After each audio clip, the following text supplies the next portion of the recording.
Hey, what is up guys? Welcome back to the channel and welcome back to Gran Turismo 7. In today's video we're going to carry on with our Group 1 car reviews, getting towards the latter half of all the reviews before we get to that final list ranking every single Group 1 car. Moving on today to a car that I have a very soft spot for some unknown reason. It's a car I've always enjoyed driving in pretty much every Gran Turismo game it's ever featured in. This is the Peugeot 908 HDI FAP from 2010, a very notorious car. So let's talk about it, but before we get into talking about the history and reviewing the car in GT7, we'll talk about the price point. 1 million credits for this one, a fair bargain for a car that can really do it all. It's a great grinding car, it's a great for speed, and it's great for its one lap pace. 895.34 pp, 700 brake horsepower, 930 kilograms, and turbocharged. Famously running a 700 brake horsepower V12 diesel engine. So it's time to move on to the history of this car. Like most of these vehicles that feature in GT7, especially when it comes to the Group 1, they all have some type of history. Now obviously the model or exact model year that we're seeing here is the 2010 model, but the Peugeot 908 actually ran from 2007 all the way until 2011. It won 19 out of the 28 races it entered, so it certainly had that potential to win plenty of races. Now this was the first time Peugeot had actually gone for a prototype vehicle since all the way back in 1993 with the 905. In terms of winning Le Mans, it's a bit of a strange one. It was a fairly decent overall car. It had plenty of potential, especially in its later years, but in terms of outright winning, it only achieved this once in 2009, its other best result being a P3. Now in terms of the model that we're seeing here, it was a notoriously quick car for 2010. Now, in terms of the 2010 Le Mans, Peugeot lined up 1, 2, 3 and 4. Now in terms of the gap between the last Peugeot, which was P4, and the first of the Audis in P5, over a single qualifying lap, it was around about 2 seconds, which is absolutely massive for the top category of Le Mans prototype racing, especially considering Peugeot locked out the first 4 spots on the grid, meaning that the second best manufacturer, which was obviously Audi at the time, managed to be 2 seconds off of the pace, which is just absolutely bizarre. As mentioned, in terms of the overall engine and output, it was a 700 brake horsepower V12 diesel engine. Now when it comes to the Peugeot that we're seeing here, I feel like it's the brand itself that means this car gets kind of forgotten. You know, when we think of Le Mans era winners, a lot of people tend to think Ferrari, Porsche, Audi obviously, especially, you know, into the early 2000s and such. And it goes to the point where I feel like the Peugeot pretty much gets forgotten about. Again, with it only taking that one win in 2009, people forget just how good this car was potentially over its entire career. It was a fairly successful car. It had a ton of potential running all the way from 2007 to 2011.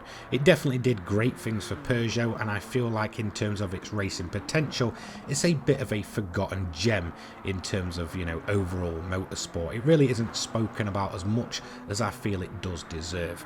Now obviously its real competitor in GT7 will be that of the 2011 Audi. Now it is a different specification of car. Obviously the one we're seeing here is a 2010 model, whereas for 2011 we saw many changes in terms of regulations and such. So it isn't necessarily as a straightforward head-to-head as you typically expect. Obviously the 2010 Peugeot we're seeing here is outright faster by a massive margin. In fact, it's perhaps one of the fastest cars in the entirety of Group 1. It feels like an almost unrestricted bullet, no matter whether you're throwing it through those fast corners or hitting up those high speed straights. This thing just isn't a slouch at all. It's insanely quick, surprisingly so I'd say.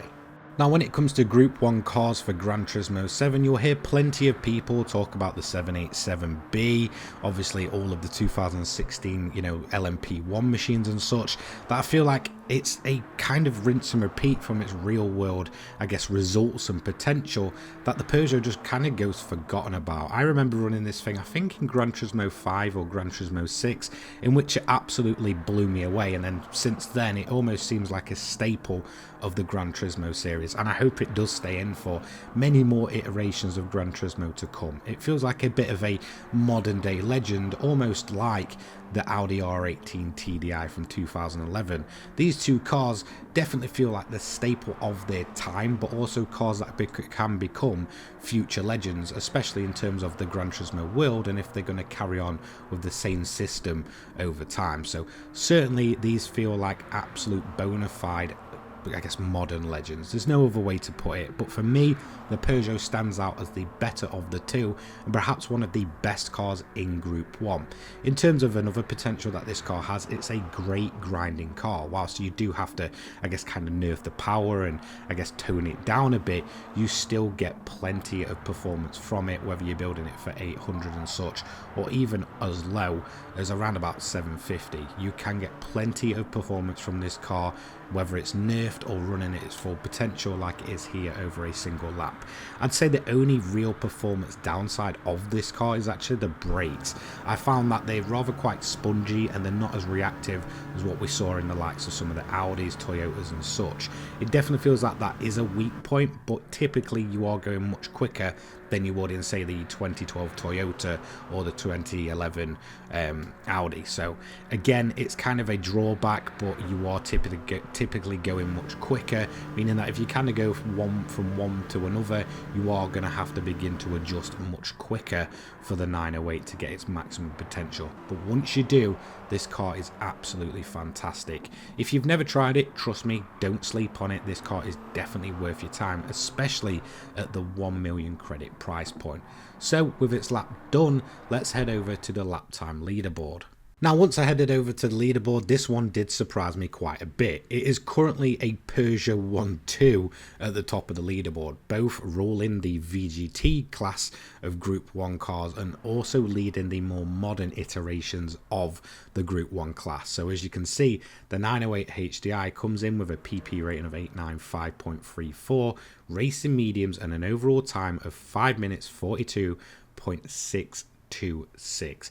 Absolutely decimating the third place, which is currently the Tomahawk VGT, and only around about 2 seconds off the L750R, which is very surprising considering just how bizarre and fast that car is.